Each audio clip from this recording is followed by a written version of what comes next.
Hey, what's up, everybody? Just shot another episode of Angles, this time with Matthew Keeler from Just Dishin. Hockey fans, you definitely know who I'm talking about, but even if you're not a hockey fan, you're going to love this episode. You know, we talked about art, the creative process. We talked about marrying, the culture of hockey with, again, that creative process. We talked about building a business. What is it like to kind of start a business in your dorm room and to build it to what it is today? Really incredible conversation. He's a younger guy, but he's wise beyond his years. I think you're really going to enjoy this episode. Check it out and let us know what you think in the comments. And as always, this episode is brought to you by Richmond Bona Personal Injury Attorneys. Can't do this without the law firm. Hats off to everybody for the support. So enjoy. Dude, thanks for being here. I appreciate it. Of course, man. Thanks for having me. Really appreciate it. I'm pumped to talk to you. I mean, I was trying to think about the best way to start this off, and there's like a number of things I want to kind of get into, but I guess like maybe for those who aren't super familiar, how would you describe Just Dishin? Because it's definitely a lot more, than like a clothing brand. Yeah, I think it's hard to put it into one word. If I could put it into one word, I would think I would call it ever changing. And the reason I say that is because I think we do so much different stuff every day. Mm-hmm. Sometimes I wake up and design an entire collection. One day I'm going to be working with an athlete. Another day doing a podcast like this. So I think that's what's so fun about it and so freeing is the ability to kind of wake up and do different things. But ultimately, it always goes back to the root and the foundation of hockey and creative expression and everything that I personally love with art, fashion, music, and all of that combined into one. I've seen you on your website, and I've seen you guys talk about, it's like the quote, continuous experimentation in hockey. Did I get that right? Yeah, exactly. So I was thinking about that, and you just kind of touched on that. I'm guessing, obviously you're saying that because that's at the root what you guys are trying to do. It's like this relentless pursuit of like trying new things, being creative, like getting better, changing the game for the positive. But by describing it that way, I mean, you kind of put pressure on yourself to like keep moving, but it sounds like that's fine because you're going to do it no matter what. Yeah, for sure. And I love that pressure, honestly. It kind of goes back to, I think, my playing days growing up and just kind of being in those moments and those experiences. And, I think a lot from just kind of how I was raised with my dad and just, me and my wife were talking about this the other day, like anytime I would go to a hockey game, like you'd want to be there an hour early. And my dad, like being busy, we'd push it like a half hour, 45 minutes if we're lucky. And I feel like those experiences put me in those moments where I was like, damn, I got to get ready to go. Like I don't have a lot of time. And I feel like that relates to a lot of business and everything that I kind of learned about growing up and how I translate that to my career too. Yeah, it's funny you talk about pressure, and this is actually something, no joke, I've been thinking about lately. And I'm like, all right. So being a hockey player in the past myself, I'm like, okay. I'm like, I was trying to remember. I'm like, because we're all under pressure all the time now. Like you are as a business owner, I am as a business owner. And I'm like, okay, do I actually like being under pressure? Or is it that I've realized that the ability to operate at a high level under pressure and perhaps at levels of pressure that others cannot has proved to be rewarding. Mm-hmm. Like, because it's like, there's like a saying, like the harder it is, the hotter the flame or the fire, like the less likely other people will follow you into it. Yeah. What do you think it is? Do you think it's, I actually just like being under pressure, or I've realized that I can handle it because of like everything I've gone through in life and I enjoy kind of reaping the rewards of being able to do that? I would say I think they're two different things. And It's interesting you say that because I've never really thought about it like that, but I would say I truthfully like both, but I think if I had to pick, I think it'd be the reward of seeing the other side of the pressure too. I think when you're in it, it's easy to get caught up in thinking like, damn, am I going to find a way to get this done? Like timelines, deadlines, turnaround, quality control, all this stuff kind of is baked into one. And I think a lot of times, and even as I get older too, like understanding being in that pressure, it really can be pretty short-lived. Yeah. And I think finding your way when you get out of that, I think is really the most ultimately rewarding thing because you can look back in those experiences and be like, damn, how did we pull that off? How did we do that? Mm-hmm. And ultimately like seeing how you made it work and then enjoying the fulfillment of doing that through it all. I think that's what we see in a lot of these projects that we do that are quick turnarounds and, we're up against the clock doing all this stuff. But yeah, it's a great point you make. I think they're two different things, but I really enjoy like seeing the fruits of the labor and like getting to the end and being like, damn, we really did that. 100%. It's interesting too, right? Like the more you're in these pressure situations, I'm sure you would agree, like when you were younger, there's things you go through just like on a daily basis now that like 10 years ago, you'd be like, oh my God. Like you'd be like thinking about it all week, be like, oh my God, my Wednesday is a shit show. Like, but now it's just like, that's just what you do. Yeah. And then you just like, you kind of build your resilience to keep moving up into like I guess bigger situations, more spotlight on you, and you just like learn to operate in it. Yeah, exactly. And I think as I get older too, like I really try to be where my feet are as much as possible and understand like if we're in those pressure situations, or if we have a busy day coming up, or we got a long shoot ahead of us, I think just understanding like it's really not going to be that long, kind of going through it. And I think that goes into like preparation, being ready for all this stuff going into it. And ultimately, I think as business leaders and creators and entrepreneurs, I think that really helps us, kind of see the project through for the entire thing. And ultimately, like we said, get to the end of it and you're happy how it went down. And maybe there's some things that you'd want to change, but ultimately at the end of the day, knowing that you did that with your team is, I think, the most fulfilling and rewarding thing in all of entrepreneurship. 100%. So take me back to, starting Just Dishin in your dorm room at St. John Fisher. Yeah. I would love to hear the story, kind of how this all got started. Yeah, for sure. So I actually founded it in 2012. I was like a junior in high school. Okay. I was working for working for my dad at the time, and I was working in the scale house at our quarry back home, and I've always been an art. I like drawing and creating, and always just liked hockey and art, and those were my two things, and nothing in the world really, in the market really combined those two things. And I just started making shirts. I made like 3 shirts, and being a young kid, a lot of people wanted to support family and close friends and stuff, and those sold out pretty quickly. And I was still working for my dad, and after those couple of years, that's when I went to Fisher, and I brought everything through. I brought all my stock to college with me. Cool. So my buddies, my freshman year roommates, I was in a 2-bedroom dorm. We had 3 people in there. We had a bunk, and I had like 5 or 6 boxes, and the roommates were like, what the hell is this? What do you got in there? And I'm like, I got merch. I'm like, this is my brand. This is my business. This is what I sell. And luckily, we got to room with 2 really cool kids, and we were boys right away, and they helped me pretty much set up a whole shop in our dorm room. And we had kids come by after class, buy stuff. I was playing hockey there at the time, so had a core group of 23 friends pretty quickly. And looking back at my college experience, I really loved school. I loved just like growing the brand at that time. It was such a unique experience for me. I think just being away from home and having the stock with me and just kind of building the brand up from the grassroots like that. That's awesome. I always like it's so great to start things like that too, because sometimes I talk to people and they're like, oh well, I have this idea, but I got to figure out like how do I figure out e-commerce and like the website, and how do I figure out how to market and blah blah blah blah. But it's like you just got to like start and like go. Yeah. Right. And it sounds like that's exactly what you did. Was there like a point like early on when you're doing this where you like realized that this could actually be a lot bigger than just obviously selling merch out of a dorm room? Like what was like the first thing or the first time you're like, wow, I need to start thinking about how to take this to the next level? Yeah, I think I remember I was taking an accounting class my junior year, and I was just bombing it. Like I think it was my second time taking it. Yeah, it was brutal. It was like I just couldn't figure it out. And I had a professor, Dr. Copeland was her name, and she saw me in the back of the class one day, and I just like stayed back. Maybe I was talking to her, and I was just like, I can't get my grip on this. And she brought me into her office, and she's like, what's going on? Like I was all right in like every other class. I was doing well. Like I really enjoyed all my other business and marketing classes, and I just couldn't get a grip on accounting. So she took me under and her wing, and she was like, what do you got going on? I was showing her the brand, everything I had going. She's like, I think you really got something here. And I think it was the first time I had somebody outside of my family or my friend group really believe in what I was doing. And I'll always credit her for that, because she really gave me all the motivation and validation I think I needed personally to take this to the next level. And she pretty much helped me get through that entire class. I don't know how I did it. That's awesome. Still to this day. Yeah. But what she really did for me was she got me in some business plan competitions through Fisher and through New York State. So my junior year, me and my partner won a a People's Choice Award at the New York State Business Plan Competition. That's awesome. And yeah, thanks. And leading up to that event, she helped me put together a business plan.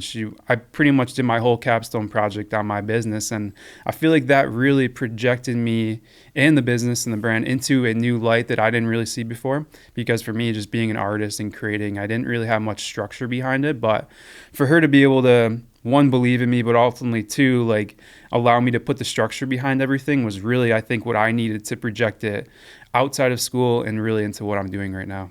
That's awesome. Let me ask you this. So do you still have a copy of that original business plan? I do. Is it, okay, so, because I talked to a lot of like business owners about this.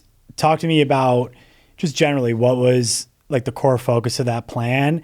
And have you stayed true to that? Is it different now? I'm just curious, like, because I know you guys have added a lot of things. Yeah, it was really, I would say it's pretty true now. That's a awesome. lot of it was objective and mission statement and kind of brand strategy and like how to come to market and stuff, because at the time we were selling shirts on our website, hats, and we were trying to do numbers to support ourselves by just, reaching our clients and our customer base.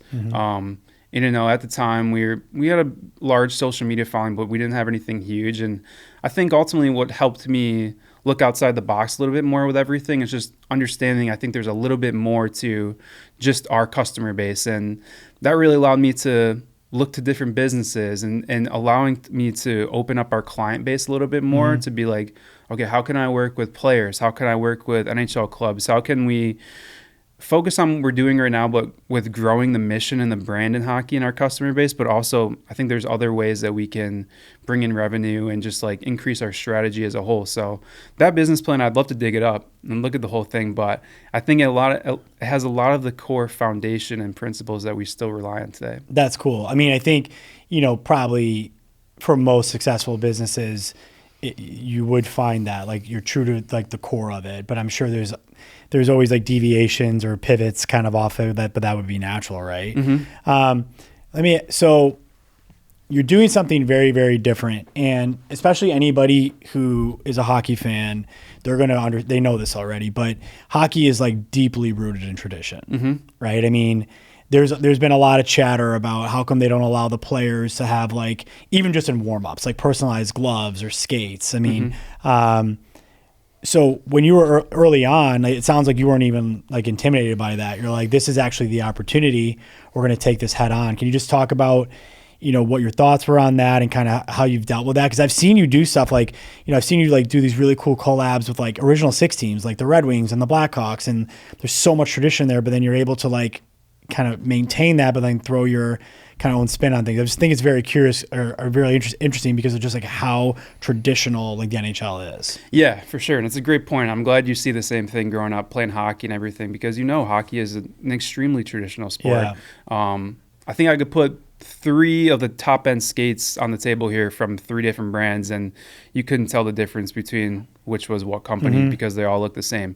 And I think that's a realization I had from a young age playing hockey growing up. There just wasn't a lot of color there aside from uniforms and aside from goalies being able to customize helmets and just equipment and their flair. Like even looking at Hasek, like having that player helmet, I loved how goalies were able to have like individual style in hockey. And aside from Ovechkin, who's behind you, like the yellow laces, the flop, the tinted visor he wore at the time, he was just like, that was him. You knew that was his signature. And even oftentimes I'm looking at other sports too, and I'm a fan of the NBA and the NFL. I'm looking at Jordan, everything he did with Nike and, all of his signature shoes and all that stuff. And I'm just kind of looking at our game like there should be an opportunity for players to express themselves in that way and have their own signature line of stuff. And I think for me, I'm extremely fortunate that I've been able to carve out a career doing this in such a niche market where, one, there's not much creativity in hockey, so I'm trying to bring that avenue to the realization for people.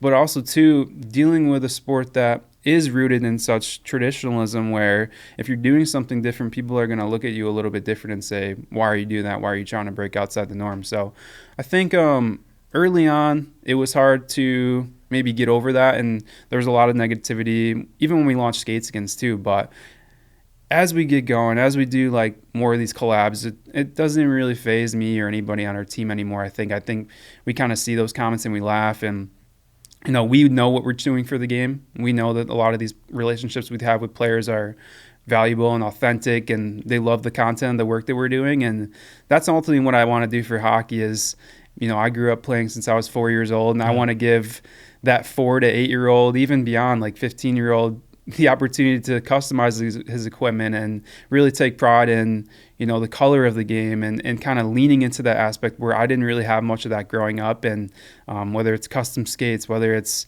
new products within the game, and just all the stuff that we're doing digitally, animated, graphically with the game and the brand, I think is something really cool. And I think looking back that my younger self would be proud of too. I love it. Cause I was thinking about this before we started. I'm like, all right, when I think back to like the 90s, because I'm a little older than you, and I'm like, who do I associate with, like, we're going to say fashion on the ice? And the only one I can think of is Fedorov. Remember the white skates? Oh yeah, the best, dude. Man. Like they were sick. Like I remember I had the white Nike rollerblades. Did you? Like versions. Like because back when in like the 90s, like the best like inline skates, like for like playing street hockey or roller hockey, there were these Gretzky's.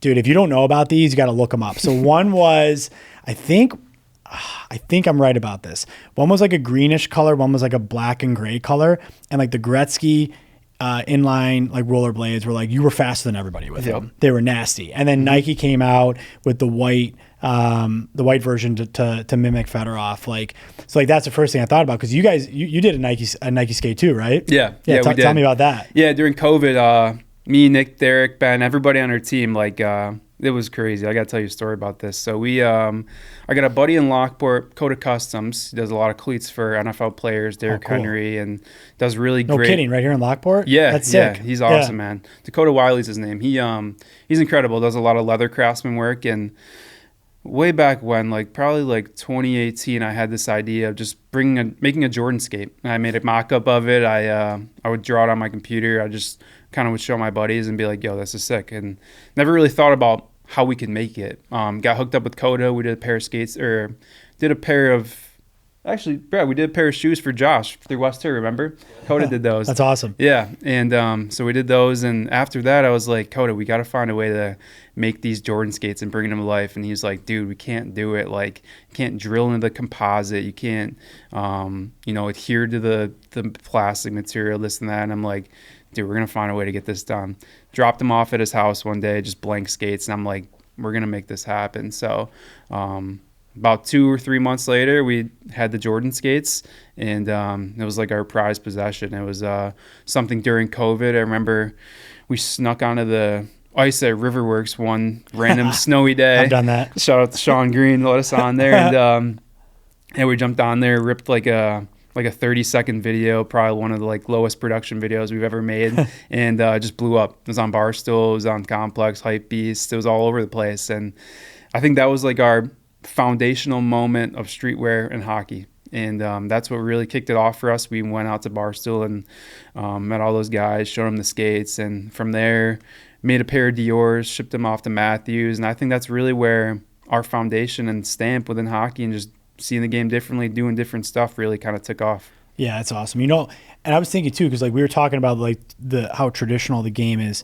It seems like though it's really evolving. I mean, because I'm thinking about it like wow, look at guys like Austin Matthews, like Nylander, like even like watching the Sabres come in now, or I'm looking at like there's an Instagram account, you'll probably know it, where like they show all the fits of the guys, and like Clayton Keller and like all these dudes who like have so much style, especially now that the NHL finally lifted like the suit and tie rule. Right, almost nobody wears a suit and tie. Right, and you're starting to see like their personalities, their style. And you're getting to work with these guys. That must be amazing. It's cool. Yeah, that's really what I love to do. Just working with players one-on-one and just developing relationships with those guys is really fun for me. And for them to be able to see the work that we do and what we create and just like authentically buy into it, I think is one of the coolest feelings. But you're right, man. Like the game is evolving now at tenfold, more than it ever has before. Ever since the dress code was mandated, and now that we're slowly starting to see more equipment changes in the NHL, I think it's really giving guys the power to wear different stuff, and just ultimately how the game is changing as a whole. Even visually for fans, we're seeing the LED board graphics now. Yeah. you probably just saw a video the other day of the NBA. They have like a color changing court, like an LED I saw that. court. Yeah. Like I think it's only a matter of time until the NHL adapts to these type of changes, and the game is going to catch up to that. We're seeing like white skates introduced a little bit now too, and we're having different equipment offerings and everything. So yeah, it's a really fun time to be a hockey fan. It's fun to do what I do right now and just working with these guys and show them different work and really open their minds to what the possibilities of them being an athlete can be. Yeah, and you're it's not like we talked about earlier. Like, it's not just a fashion brand. It's like this is like a culture brand. And I think, we're talking about growing up. Both of us growing up being hockey players.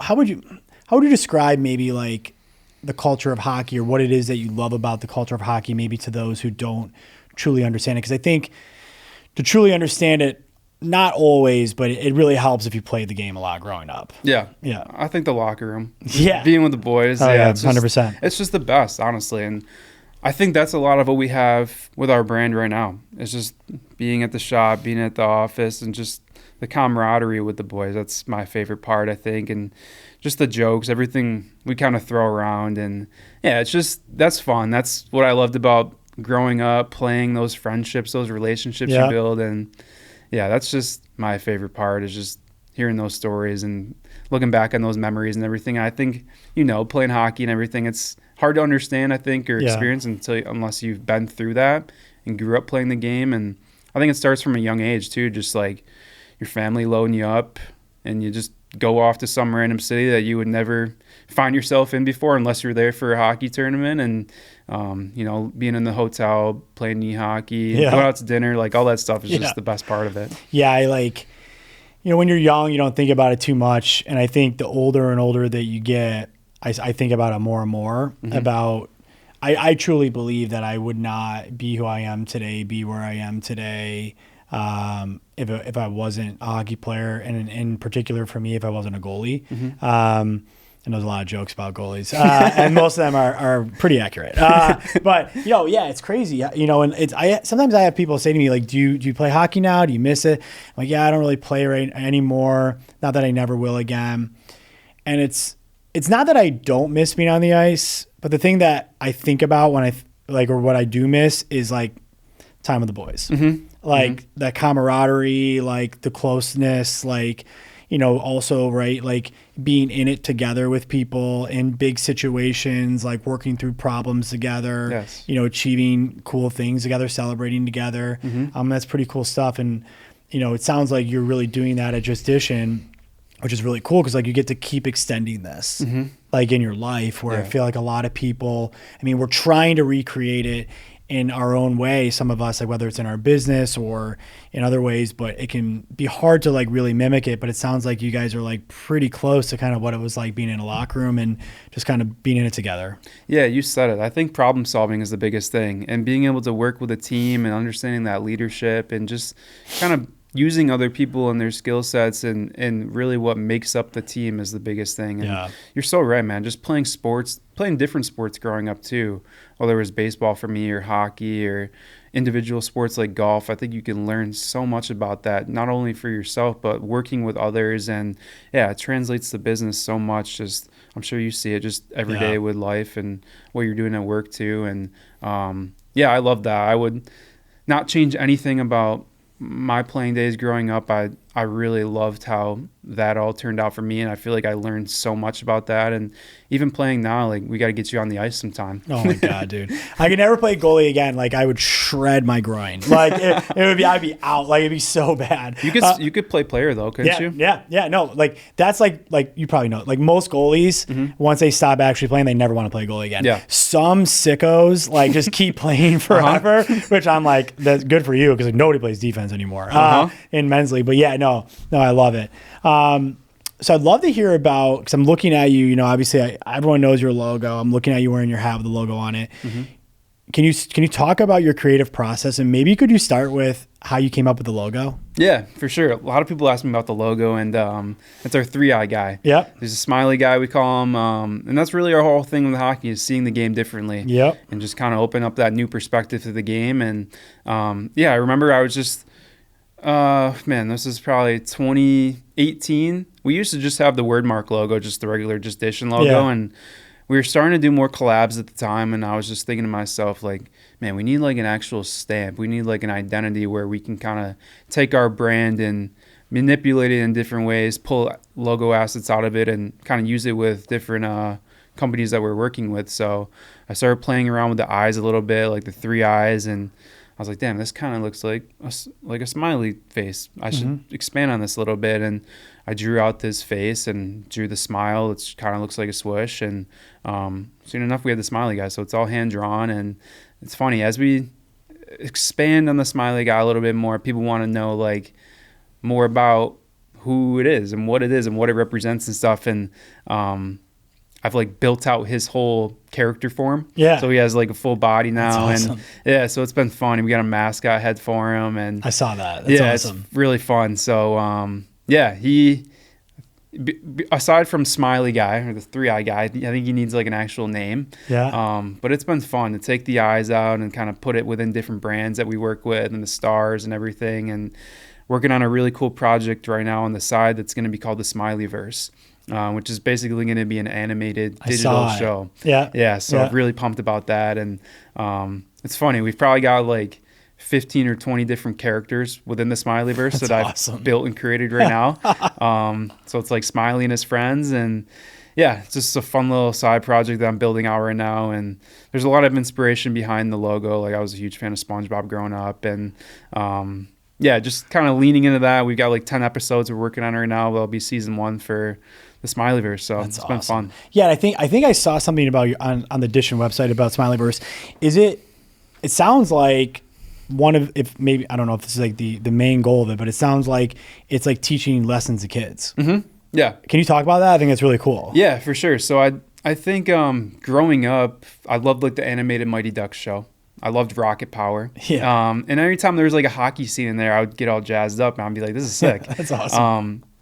And yeah, just getting older, like having kids now, I think I realized like, damn, there's really nothing that kids can gravitate to or watch or learn from growing up that's like hockey inspired. Mm-hmm. And, you know, growing up where I did in Albion, going out to school in Rochester, even going to the store and stuff, anytime, I'm sure you saw, like anytime, go to a wallpaper store and like get a sports wallpaper, like there's no hockey on there. Yeah. You know, it's like it's not really as much of a mainstream sport as it is for basketball or baseball or football. And I really want to just give kids an opportunity to just attach and gravitate towards that. And I think, like we were saying before, there's so many things within hockey right now and that are helping kids grow towards not only just young men, but like girls too, growing up and learning about hockey and wanting to play too. So with the Smiley Verse, just wanting to give kids an opportunity to look at hockey and just be like, damn, this is something that's cool. And maybe if you don't know about it, learn about it, and ultimately just learn more about Smiley and what he does and his friends and kind of what we're building as a whole. Smiley, no doubt, carries his own bag. Oh yeah, no doubt, he's gotta. Yeah, it's not on rollers either. No, he's gotta have swag. He's gotta be stylish. Dude, I love to like the mention of girls hockey. Girls hockey's badass now. Mm-hmm. It's awesome. Yeah. It has grown so much. I mean, obviously we saw the women's win the gold, which was so amazing. Of course, alongside the men, but both equally great. But it is really cool to see girls youth hockey growing, especially here in Buffalo. It's awesome. Like I think you have a daughter, right? I do. I have a 6-month-old daughter. Nice. And I'm like, maybe 20 years ago, you're not really thinking about that, right? And now it's like, yeah, you could easily become a hockey player, Yeah, my daughter's 2.5, and her literal first words were hockey. I think it was just because, like... I wonder why. I don't know, me and my wife, like, you're going through tough times with newborns and stuff, and just, like, flip on the TV, I'd throw on NHL Network, and probably not good for her to watch screens at that age, but she's just watching, and, like, nothing's changed. I watch games every night, and just... She knows, like it's really amazing and fascinating. And I was never going to be that dad that was just like put a stick in her hand. I don't know. I think it's around my life so much, and she's just so accustomed to it. I have a really unique experience home life right now, living above the shop, and I get to see her every day. That's and awesome. She's so involved in that and sees what we do. I think it gives her a really unique perspective on the sport as a whole. And for me, and I'm sure you see this too, just like the coolest thing as a dad is just like seeing them pick up a passion, just being interested in something. And, for her, just don't get me wrong, she's got a lot of mini sticks and stuff that we've been lucky and fortunate enough to have been gifted. So she'll have equipment forever growing up. But it's just so cool for me to be able to share that passion with her and bring her to Sabres games. She's can't even tell you how many games she's been to. She's gonna have to have a ticket now. She's over 2. That's but awesome. Yeah, she'll go to games and we'll watch games on TV. And even last night, just watching the anthem, she's like, "Dad, take your hat off." I'm like, She gotta knows. take my hat off. Yeah. Hand on the heart, whole thing. But no, it just changed me so much being a dad and have a boy right now, another on the way, so we'll have 3. Oh, congrats! It's awesome, thanks, dude. So it's fun. You just got to get Miss Rachel to do one of the voices on the Smiley Verse, and you're just like, no one will ever be able to shut it off. Oh man, it's insane. All that, Kids are just like in a trance with Miss Rachel. It's nuts. She's out of that now, thankfully, and I don't know if we can put our son onto that unless we were like, damn, it's sometimes for a little bit it was the Curious George theme song. You just have those moments where you're like, we just gotta find a way to get through it. But it's fun. So can you talk a little bit about what I'm going to call like the Dishin universe? Because, and all these things appear to be connected to me, and maybe there's some separation, but you have the merch, you have skate skins, which I want to, you kind of touched on, but I want to talk to you about because you've done some cool stuff there. I know you're working with players now. It seems like you have like a media company. Like, can you just talk about it and kind of how you manage it all and prevent like essentially like being like, I always describe it as like the entrepreneur, like who's like the cat chasing like the like the flashlight on the wall. Like, how do you manage it all? Like, kind of what's your focus, that kind of thing? I think I was just so hungry growing up, and I think just from doing this at a young age, I just realized this is everything I want to do for the rest of my life. That's awesome. And even when I was like 16 starting this, I truthfully never thought I was going to be able to do this full time. Like, I knew deep down, but talking to my dad, being a realist, just being like, yo, if you really want to do this, you gotta be here. And at the time that felt so far away. And I think eventually I say this a lot, but I think overnight success takes about 10 years. And that's about where we're at right now. And I think we're just starting to see some of the cool stuff we're doing. But for me, there's so much more I want to do and want to accomplish. But I love looking back at those early days and struggling because I think it really, really shaped me. And when I was just figuring this out, trying to get going, trying to do this full time, I was just like, I'll do anything.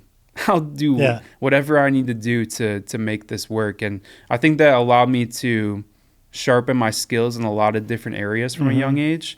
And I think a lot of it helps me to where I am right now, where we were talking about earlier. I could wake up, do one thing the other day and something else the next. So, I look back and just think I'm so lucky to be able to do what I do every day and love that part of it. But, I think looking back on those days and those moments really inspires me and helps me realize that I'm never going to look back. I'm looking forward, straight ahead, everything that I want to do, everything that we're building with our team, and just understanding where we started, where we are, and where we're going is the biggest thing. What energizes you the most?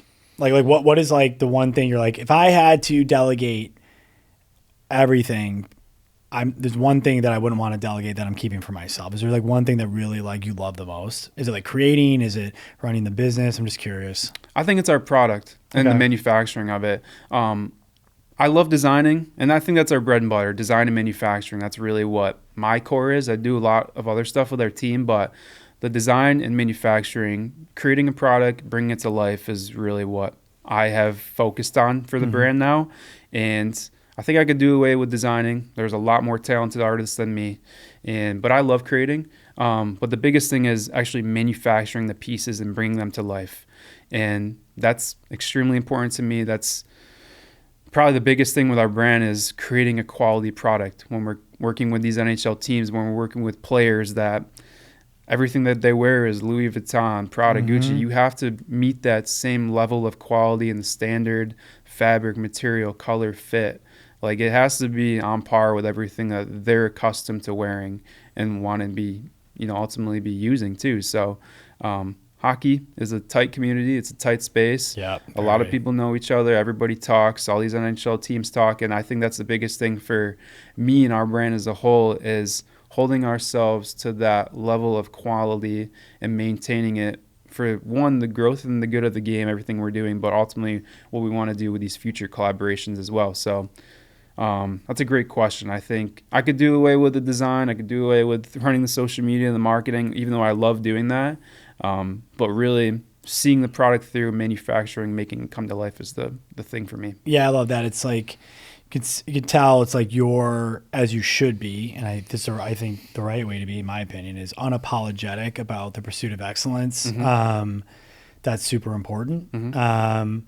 I think that it's obviously way easier said than done, and I think part of that is because I've been talking to some people about this lately, is that mediocrity is not punished as hard as it should be at times. Yeah. But it is, like with the players you're working with, in the world that you're in. For sure. And I've seen too, like now you're starting to do these really cool partnerships. Mm-hmm. What makes a good partner? Whether, it's, working with a brand or working with a player who is a brand, like how does that come about? Like, how do you figure out what makes the most sense for you? Because any partnership, right, it's got to work for both sides. Mm-hmm. I think passion from both sides. Yeah. I think wanting to achieve the same thing.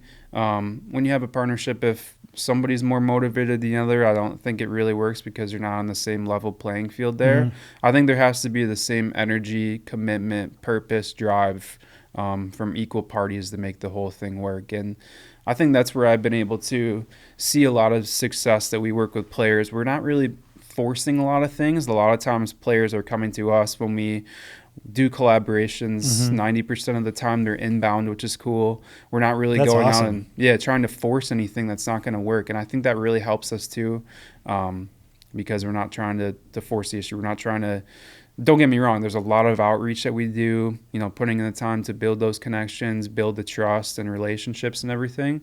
But it's a great question you ask, because I think those two sides really have to be connected and want to be accomplishing the same thing.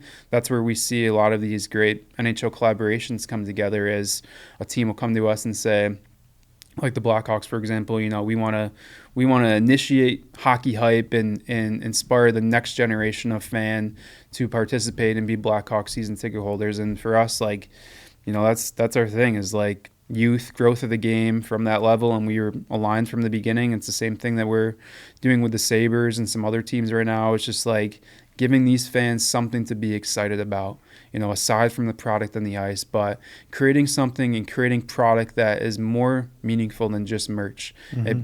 It inspires nostalgia and inspires an emotion that you can only get from something by being a part of it and buying into it. And I think ultimately that goes back to what we're doing with the Dishin brand too. And it's fun, man. And I love doing it. And I love that you're doing it in Buffalo. Mm-hmm. I think unfortunately it's getting a lot better, but there's a lot of really great people. You hear like these great stories of people from Buffalo, but they leave. Mm-hmm. But now more and more and more, there's really great people doing amazing things, and they're like, I'm not leaving. Mm-hmm. Like, I'm staying and I'm building it right here. Mm-hmm. Can you kind of talk about the creative scene in Buffalo and why you've chosen to stay here and not say like move the brand someplace else and just relocate? Yeah, I'm from Albion growing up. Maybe not many people know where that is, like kind of near Batavia, halfway between Buff and Rock. And went out to school in Rochester. I was never really drawn to Buffalo when I was growing up. I'd come out here for Sabres games a lot. Downtown really wasn't what it is right now. I went to school in Rochester, and they have a great arts community out there. Yep. I feel like I really was intertwined in a lot of that, met a lot of great creatives, and went to some really cool shows, and they have a great art gallery and everything out there. So, when I graduated from school, I just have always been a hockey fan and wanted to just take this brand to the next level. And I'm like, there's no better way to do that than to be in Buffalo and build our foundation out there. So me and my wife, who's from Binghamton, didn't know anything about Buffalo other than me, like I said, coming out here a couple times during the year with my dad. We we just like the Shea sign. Yeah. we were like, damn, let's live down here. This is kind of cool. So we found a spot at the Sidway, and we lived there for 5 years, and then we found the spot down the street. So we've lived in the same little block for about 10 years, and it's just been beautiful for us. And I fell in love with the city just ever since we've been out here. Just, it's a city, but it's quiet. Yeah. It's peaceful. You can just walk up and down. Like, I know from the shop to the arena, it's 1.3 miles. I make that walk a lot. I walked here today. I love just walking down the street and be like, oh, damn, that's new. Or just seeing new businesses and just kind of being a part of the community like that. And I love Buffalo. I feel like I grew up here, even though I really, really didn't. And I can never really picture myself leaving. I'm so attached to the team.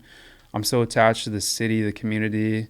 I'd love to like have a house in Florida, you know what I mean? Like be able to live down there a little bit. Yeah. Working towards that. Goals. Yep. Yeah. But no, I love it here and I love the people and there's nothing better than it. I agree. So I grew up in Rochester. Cool. Then I went to school in Miami, Ohio, lived in New York City for a really long time, then moved here in 2015. Now I've been here, I guess, like 11 years, and I feel like I'm from here. Yeah. Right. Buffalo does that. Right. And I think it's a really good thing. Yeah. And I think, Buffalo, for those who are willing to give back to it and to really like put their roots here and build, especially like say like we're talking about entrepreneurs, build a business here, it will reward you in a lot of ways. Big time. Which is really cool. So I love seeing, what people are doing, especially like yourself. What excites you most right now? Like what project are you thinking is like on your mind? Like, what are you excited about in the moment? I try to, if you're allowed to talk about it. Yeah. Don't like, I'm not trying to get, yeah. It's hard to pinpoint one, I think, because we always have just like so many irons in the fire. I probably have like 3 that we're working on right now that I'm just really excited about. I think the biggest thing for me being a fan and just living in Buffalo is the way the team's playing right now. Oh, it's unbelievable. Man, there's so many people, my wife included, my friends, just like a couple of interns we have at the shop that just have never experienced this feeling. Yeah. And it is just so different going to a game in shorts and just like feeling that warm air, whether you're playing playoff hockey, the party in the plaza, there's just a different vibe around it. And don't get me wrong, people love the Bills here, but I think it's truly a hockey town. And agreed. Yeah. It's unpopular, but I think it is, man. And so many people have been deprived of that so long that I'm just so excited about that, for people to experience it, to get back to that, even just to go to games and, bring my family there and just like have them be a part of that is one thing I'm most excited about from a fan and living here. But yeah, just being able to work with the team at a time where they are this good. Yeah. And being able to work with players, like even talking to Tage like almost every day, like just talking to him sometimes like 2 hours before puck drop and just, kind of shooting the shit with him and just kind of going off the record, talking about different projects and aspirations that he has. And that's really cool for me to see. It's just like he's so, focused on what he's doing on the ice. And, now for the team more than ever, like it should be a time where he's just like so dialed in. But for him to be able to have those aspirations and to be a creative away from the rink, I think is inspiring for a lot of players. He told us about that. Like he loves to draw and stuff. Yeah. That's his thing. Yeah. For sure, man. He's super creative and drawing on his iPad, some of the sketches he sends me and everything. He's really remarkable. And I think for me, being able to show that to other players too and be like, you're more than a hockey player. You can be so much more. And I think Tage is the perfect example of that. And everything that he's doing and everything that we're working on right now, I'm sure will be talked about soon. But he is a perfect example of people that we want to work with and a project that I'm really excited about too. Yeah, there's like these guys really are, like we're talking about it, like there's a lot of creative guys. Mm-hmm. And speaking of creativity, we touched on a little bit about skate skins, but I saw that you did some pretty cool stuff with charity there. Like, can you just kind of talk about skate skins and, what you're doing with that and like kind of what your hopes are for it? Yeah. Started that in 2020. Essentially what it is, it's a customizable accessory for your skates that wraps onto the skate, pressure sensitive adhesive, allows customers to go onto the site and design a one-off pair of skins, name, logo, number, anything you want. We're 6 years in business with that right now. It's funny, we were reached out to by the NHL like in the first couple of years. They were just interested in what the product was, what we were doing, and ever since then we've been trying to get Hockey Ops League approval. And pretty cool moment. We just got granted that last year. No kidding. Actually, this season with the Flyers. Really? Yeah. So really sick. We went out to Philly, and it was the first time NHL product, our product was used on NHL ice. Dude, that must have been so crazy, just like seeing NHL players skate around with your product on. Yeah, unbelievable, dude. It was just so sick. That's so cool. Yeah. Dude, that's awesome. Yeah, it was wild. So. I mean, you're doing so much cool stuff. And even like from a design perspective, because it sounds like you seem to me like somebody like you're just like, you could be driving in your car, walking, at work, at a game, at the grocery store, whatever. It sounds like your brain is going, right? And you're constantly creating, or you're thinking about the business. But you create so much cool memorabilia or merch. Will say, how do you decide what's cool? Like, that's a weird question, but because you guys continuously like hit the mark. Is it just like staying true to who you are, to your brand? Like, how do you figure that out? Yeah, I think that's a great question. I think it's ultimately just what I think is cool, something that I would want to wear. Yeah. I have no problem saying that. I think growing up early on, I would make pieces where I was like, I didn't like how it turned out, and I was like, damn, I don't think I would wear that, and I don't think I could sell it, and I didn't like that feeling. And I was just like, damn, I really got to dial in like on our manufacturing. And that was when a couple of years ago we developed our own size chart, like how our stuff wanted to fit. Anybody that knows me knows I wear like big stuff. I like wearing baggy clothing because I like to just be comfortable. Yeah. And there's like few select brands that I really like to wear, whether it's Nike, New Era, Jordan stuff. It's just stuff that I like. And I just had a realization to myself where I'm like, if I'm going to make this brand and make product, like I'm going to make stuff that I want to wear. Yeah. And had a realization then. And yeah, I think you can find inspiration anywhere. Whether I find a lot of it in the city. I find a lot of it from travel, from music, and just I like making stuff that I would think is cool and that I would want to wear. And before, I think I was making stuff that I thought other people would think is cool. And I think that's where you miss, and trying to please other people. But it got to the point where I was just like, I'm going to make stuff that I like. And I have a lot of different ideas and different things in my head that I want to create in the next year that is just different and out there. Kind of taking like everyday product and putting my own spin on it. And I'm excited about that because it's going to be something that's never been introduced to the world. It's going to be stuff that just like, I don't know, I want to make it. I think it's cool. And it doesn't really matter if anybody likes it or not because I'm going to wear it. And I think a lot of times from there, that's where you find authenticity and you start to find success in the market. And people were like, damn, what is that? What are you wearing? And I think it's a lot of the same stuff that we've been doing with the hockey. It's just, customizing skates and different equipment, making our own sticks. There's just so much there. And that's where it just comes about learning and entrepreneurship and just making stuff that I want to wear. I saw on your website, or no, I think I saw it on social media, and it was essentially like a ski mask that looked like a goalie mask. Yeah. And I was like, oh, dude, like I could just totally picture like an NHL goalie with like the Just Dishin like head. Yeah. Like almost like the old school like Ryan Miller like face, like, you know what I mean? Mm-hmm. I love wearing turtlenecks. I love like whenever I go play hockey, like outside, like I have to wear a neck in. I have to wear, even going skiing, like I hate being like cold. Yeah. So I was like, I always had that idea for making a ski mask, but just making the hockey mask out of it. And yeah, New Era made that. They brought it to life. We sampled it, and then fortunate for our project with New Era that we did because they made some unbelievable pieces for us and really pushed the envelope of what we can make. So that was a cool piece from them. Yeah, that's awesome. You seem like a storyteller too. Like you guys are telling a story as you're building this. How important is that to you? Like, especially in like when you guys are creating content, because you guys are like a content machine and the content is super high level and it's amazing to kind of watch. Like, what is your approach to that? Like to like creating content to telling a story?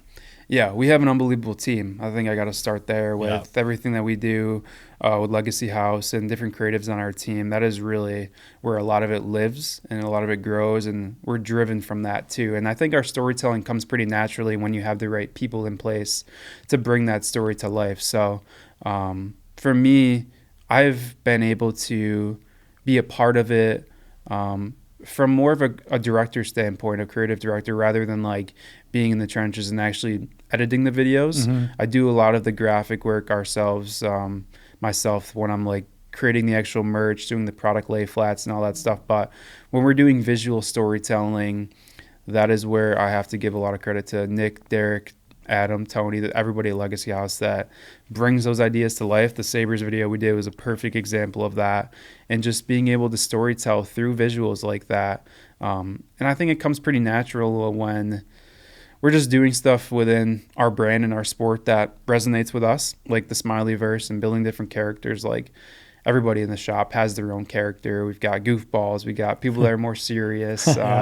Just, I don't know. It's fun. It's just our everyday life. And I think a long-term goal for me someday is I'd love to have like a 30 for 30 documentary on our brand and our life. And I was watching Moneyball the other day, and I don't know much about that movie. I was watching it with Ben, and I was just asking him questions about like Billy Bean and stuff. And I'd love to have a movie like that someday that's just our life, because I think there's so many unique stories that we could tell, and just things that happen in real life that just really ultimately happen. I was listening to an interview the other day with a dude from Entourage, and he was saying the same thing. He was just like, yeah, all these experiences, everything that happened in the show was like real life growing up, stuff like that. So, yeah. Yeah, no, that's awesome. So things are going obviously great for you, which is awesome. You're working on so much. It's so exciting.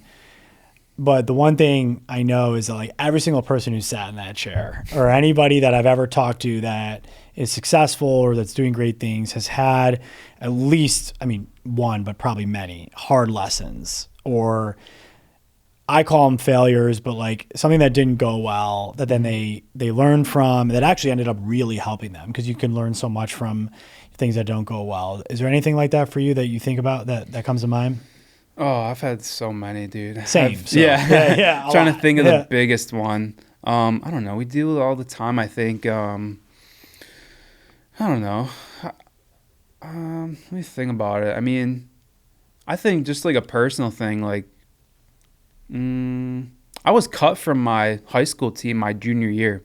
And I remember when I transferred into Notre Dame, I was like, not that I was going there just for hockey, but transferring out from the school I went to at the time to a private school, and just like didn't know anybody, learning about, going to a private Catholic school like that was a big transition for me, meeting new kids and everything. And I think being cut from a team like that is something that inspired me from a young age, just because of how much I loved hockey.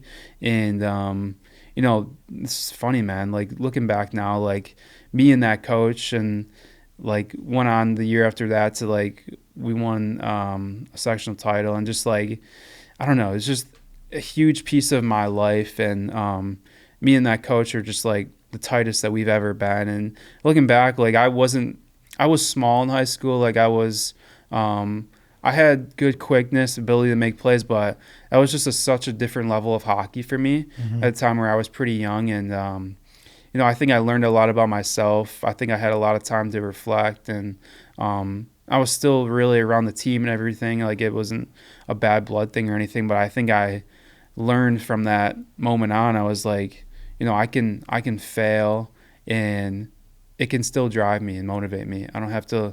I think I've always been like that. I don't really look at things like that and get upset or mad about it. I can think about it on my heart, but I know like I can take it on the chest and make the best of it. Dude, I got things like that where I think about it, I'm like, I wonder if I'd even be where I am today if that didn't happen. Yeah, 100%. Like you don't know, right? Like it just changes something in you sometimes. For sure. Big time. Do you ever, I mean, have you ever had any moments where like you doubted where the brand was going? Yeah. Yeah. No, for sure. Yeah. I think no doubt. It's easy to look at. I remember before we had the shop, I would look around. I mean, we were doing everything online. We were doing a 2 or 3 bedroom apartment, and that's always been a huge dream and goal of mine, is just to have a shop, like have a HQ where people could come. We could have pop-ups there. We could host events. And I remember going into shops when I first moved out here, and I was like, it seemed like such a far-fetched dream. And whether it was price of rent, whether it's just like where we were in the brand and the business at the time. And I don't know, we had we built skate skins. We had some success with NHL teams. We had the Blackhawks. It felt like the right time for us to explore a shop, and that was a big moment for me. I remember me and my wife, like, not being from here, just understanding the different pockets of the city and stuff, where we wanted to be. We drove around for like 3 days straight looking for shops. And, we looked on Hurdle, we looked in Elmwood, we looked this and that. And we found the spot that we're at right now, which is so funny because we looked everywhere outside the city of where we lived. And just so happened it was like you could throw a baseball from where we lived, and it just worked out that way. And I remember when we moved in, we wanted to move into the shop where we are right now.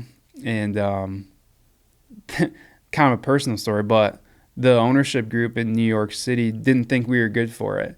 Didn't think we were good for the rent, didn't really maybe understand or believe what we were doing, had to show them bank statements and revenue and all that stuff. And so we took an apartment above the shop, and it was a really small space, and I had all of our inventory and everything in this apartment. And we were just banking on the fact that we were going to be able to sign the lease for the space below.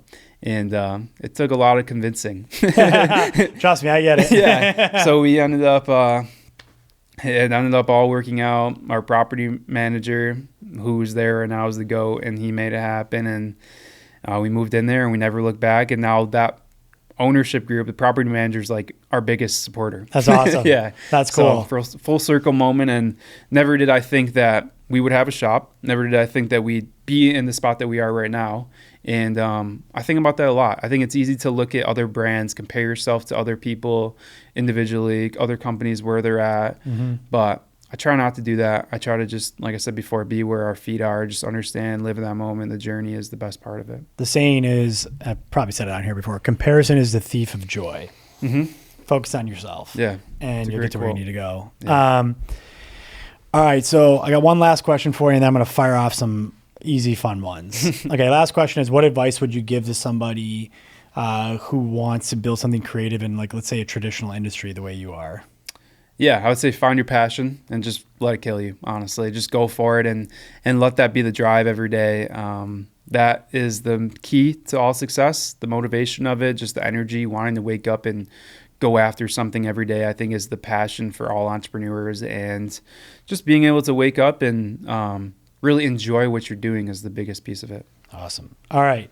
These are rapid fire, so you are not allowed to take too long to answer these. Okay? No thinking. All right. Favorite hockey jersey of all time? Coyotes Kachina. Oh, that's awesome. Okay. Sabres player with the best style? Tajer Rass. Okay, that's fair. Dream collab for Just Dishin? I probably have two. Nike or McDonald's.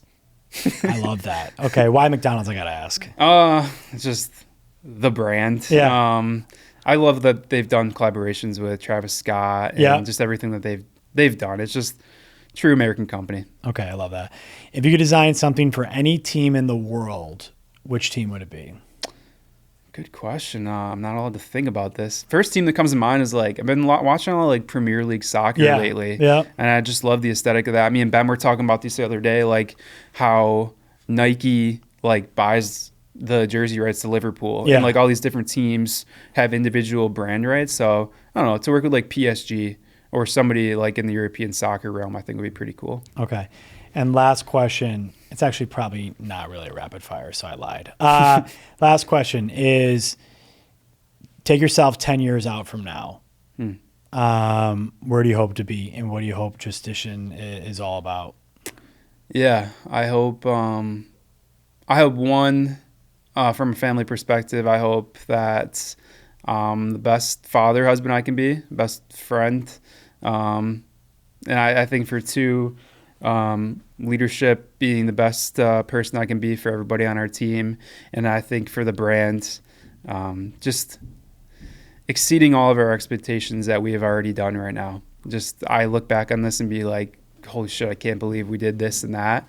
And I'm sure there's so many more aspirations in my head that we want to achieve and accomplish. And I can't even really imagine. I think sky's the limit for what we want to do. I think eventually hockey will always be our foundation, but I would love to do more just overall fashion work. I think of somebody like Westside Gunn, they just like really pivoted himself out of everything he was doing in rap, but now just being a mogul in fashion and art and just being a curator of all that. I think for me personally, expanding off my personal name and just doing that at a higher level as an artist is something that I aspire to do. Dude, it's awesome. I have no doubt it's going to happen. Man, thanks for your time. I appreciate you. And look, for those who may not know where to find you, where can they find you? Yeah, thanks, dude. At Just Dishin everywhere, justdishin.com, where I'm just about every social media platform you can think of. Awesome, man. Thanks so much. Yeah, thanks. Appreciate you. Yeah.